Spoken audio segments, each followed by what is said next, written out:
राधे राधे। आज हम आपको मित्रता के विषय में बताने जा रहे हैं। मित्रता ऐसा रिश्ता है जो दो व्यक्तियों को भावनात्मक रूप से जोड़कर एक कर देता है। हमारे जीवन के सबसे महत्वपूर्ण रिश्तों में से एक है मित्रता। हमारा मित्र कौन है? हम कैसा मित्र चाहते हैं? हम किससे अपने दिल की बात कहें? इस संकट की घड़ी में कौन हमारा साथ निभाएगा? इत्यादि प्रश्न हर किसी के मन में अवश्य उठते हैं। आप कैसा मित्र चाहते हैं? हम ऐसा मित्र चाहते हैं। हम वैसा मित्र चाहते हैं जिसकी वृत्ति जैसी होती है वह वैसे ही मित्र की कामना करता है। ये कामनाएं जैसी भी हों, किंतु कुछ कामनाएं मित्र के प्रति सभी की एक जैसी ही है। जैसे संकट की घड़ी में मित्र हमारा साथ निभाए, हमारा मित्र हमसे सदा प्यार करे, हमारा मित्र हमें कभी धोखा ना दे, हमारा मित्र हमारी उन्नति में सहायक हो। हम जो भी अपेक्षाएं करते हैं वैसी ही अपेक्षाएं हमारा मित्र हमसे भी करता है। जब दोनों मित्र स्वार्थी हों तब मित्रता कब तक चलेगी? जब तक दोनों मित्रों के स्वार्थ की पूर्ति एक दूसरे से होती रहती है तब तक मित्रता जीवित रहती है। किंतु जब स्वार्थ में टकराव होता है तब दोनों मित्रों की घनिष्ठता समाप्त हो जाती है। कभी कभी तो दोनों मित्र एक दूसरे के शत्रु भी बन जाते हैं। ऐसा तो हो नहीं सकता कि हम स्वार्थी हों और हमारा मित्र निस्वार्थ हो। यह स्वार्थ का संसार है। अपने स्वार्थ के अनुसार ही मित्र या शत्रु बन जाते हैं। सबसे अच्छे मित्र पति पत्नी होते हैं। दोनों एक दूसरे के प्रति समर्पित रहते हैं, अतः दोनों की मित्रता जीवन पर्यंत रहती है। वर्तमान समय में विवाह के नाम पर सिर्फ समझौता होता है। पति पत्नी दोनों ही महत्वाकांक्षी होते हैं। दोनों के स्वार्थ अलग अलग होते हैं। जब दोनों के स्वार्थ आपस में टकराने लगते हैं तो तलाक की नौबत आ जाती है। जिस पति पत्नी को मित्रता का मिसाल कहा जाता है उनमें भी अब दरार पड़ने लगी है। घर घर तलाक हो रहे हैं। अतः मित्रता के किस्से या तो फिल्मों में अच्छी लगती है या फिर पुस्तकों में मित्रता की कहानी। असल जिंदगी में तो सभी स्वार्थी हैं, अतः कोई किसी का मित्र हो ही नहीं सकता। स्वार्थी होना कोई बुरी बात नहीं है। स्वार्थी होना हमारा नेचर है। नेचर या स्वभाव ऐसा गुण है जो कभी बदलता नहीं। जैसे आग का नेचर है जलाना, पानी का नेचर है शीतलता, ऐसे ही हर प्राणी का नेचर है अपना स्वार्थ साधना। स्वार्थ क्या है?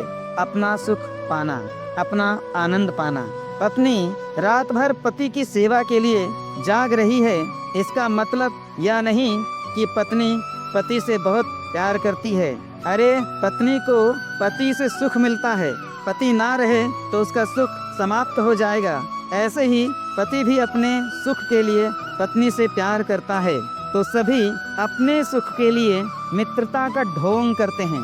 यहाँ सभी सुख के भिखारी हैं, आनंद के भिखारी हैं। करोड़पति हो या रोडपति, सभी आनंद के भूखे हैं। आनंद के लिए सभी एक दूसरे को धोखा दे रहे हैं। मम्मी मैं तुमसे प्यार करता हूँ। Darling I love you so much. I can't live without you. I miss you baby. I kiss you baby.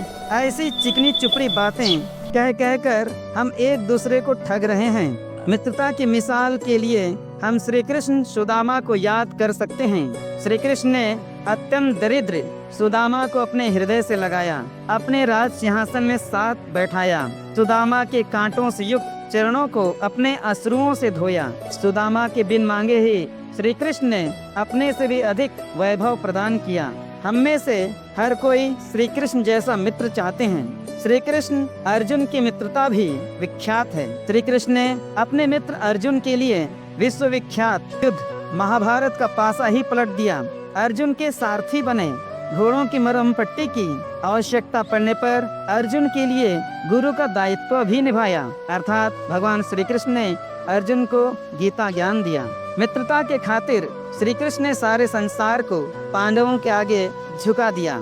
Shri Krishna जैसा मित्र और कोई नहीं। आप यह कह सकते हैं कर्ण ने भी तो दुर्योधन के साथ मित्रता निभाई।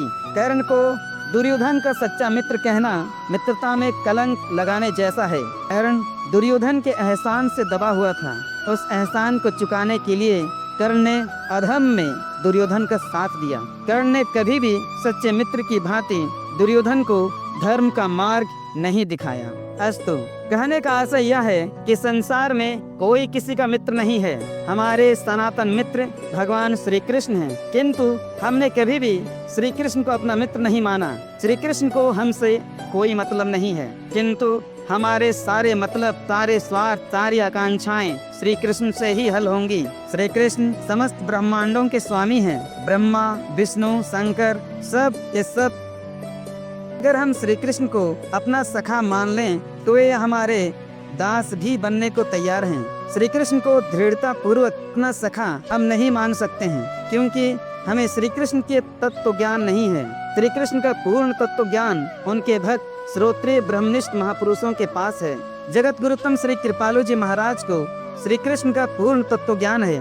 अतः आप सभी श्री कृष्ण श्री कृपालु जी से तत्व ज्ञान प्राप्त करें, ताकि आप अपने सनातन मित्र श्री कृष्ण को पहचान सकें। आपने श्री कृष्ण को अपना नहीं माना, फिर भी वे मित्र का धर्म निर्वाह कर रहे हैं। श्री कृष्ण किस प्रकार आपके साथ मित्रता निभा रहे हैं, आपके माने बिना, आपके जाने बिना, या तो श्रोत्रिय ब्रह्मनिष्ठ महापुरुष श्री कृपालु जी महाराज ही बताएंगे। श्री कृपालु जी महाराज से मिलने के लिए आपको कहीं जाने की आवश्यकता नहीं है।